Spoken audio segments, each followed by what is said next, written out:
নমস্কার সবাইকে, কেমন আছো তোমরা সবাই? আশা করি অনেক অনেক ভালো আছো। আচ্ছা, এই মাঠটা দেখে বুঝতে পারছো?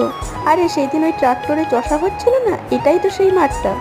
আর এই দিকের বিলটা তো আবার মই দিয়ে প্লেন করা হচ্ছে, যাতে ওই ধানের গাছ লাগানো যেতে পারে। দেখো, এত যান্ত্রিকতার মাঝেও এইরকম প্রাকৃতিক সৌন্দর্য কিন্তু আজও বেঁচে আছে। এইগুলোই হয়তো আসল গ্রামীণ বৈচিত্র্য। এই গরু দিয়ে লাঙল করানো, নিজের হাতে ধান রোপণ করা, কত মিষ্টি না এগুলো দেখতে। তোমরা কমেন্ট করে জানিও তো, তোমাদের গ্রামীণ পরিবেশ ভালো লাগে নাকি শহরের পরিবেশ? আমার তো গ্রামীণ পরিবেশ অনেক সুন্দর লাগে। আর ওই যে দূরে একজন মহিলা, উনি ওই ধানের চারা লাগাচ্ছেন। আর এইদিকে আবার দেখো, ওই যে ওই দূরে দেখা যাচ্ছে আরেকজন আবার এইরকম গরু নিয়ে মই চষছে। আচ্ছা, আজকের ভিডিওটা এই পর্যন্তই। যদি তোমাদের ভালো লাগে তাহলে লাইক করে দিও আর সাবস্ক্রাইব করে দিও।